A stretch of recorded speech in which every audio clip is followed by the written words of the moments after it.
Runeborn is basically a roguelike where you play with slot machines to cast spells and fight enemies. Instead of spinning for coins, you're trying to line up matching runes to deal damage. The game mixes the gambling feel of slots with actual strategy, so you're not simply hoping for luck but actually building and tweaking your setup to make the specific combinations work. Thank you kindly to Goblins Publishing for sponsoring this video. So you've got 5 columns of runes that spin like slot reels, and there are 5 different lines running across them. 3 straight horizontal lines, 1 that dips down in a V shape, and 1 that goes up like a mountain. When you spin, if matching runes line up on any of these lines, you deal damage. The runes come in 6 colors. Light, which is the strongest. Earth, lightning, fire, ice and darkness, which is the weakest. Plus these wild runes that match with anything. Logically, the more runes you match in a row on a single line, the bigger your damage multiplier gets. Each fight you can either meditate aka reroll the runes up to 8 times or cast your spell up to 5 times. Before casting you can lock up to 8 runes in place so they don't change. This is where the strategy part comes in, because you want to lock good matches and reroll the bad ones until you've got strong lines set up.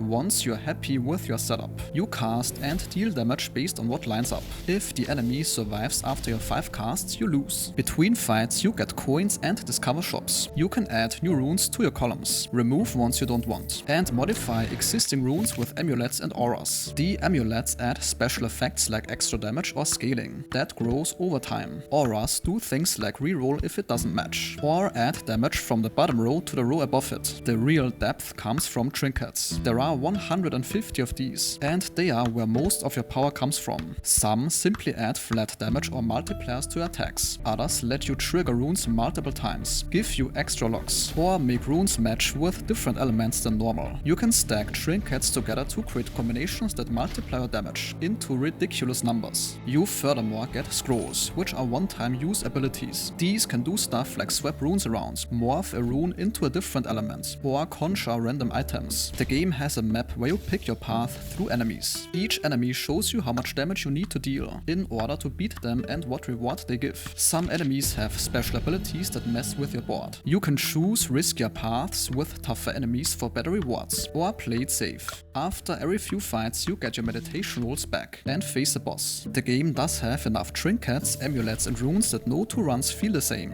A pretty nice touch is that you can destroy runes you don't want from a deck. This lets you slim down your columns so the runes you care about show up more often. For example, if you're going all in on light runes, you can delete all the darkness runes from the first few columns, so they are more likely to match. The game is in early access, so the art is still placeholder, and they are adding more content. There is an endless mode after you beat the main run. And that sentence concludes today's video. If your time was respected, a like or comment is very much appreciated.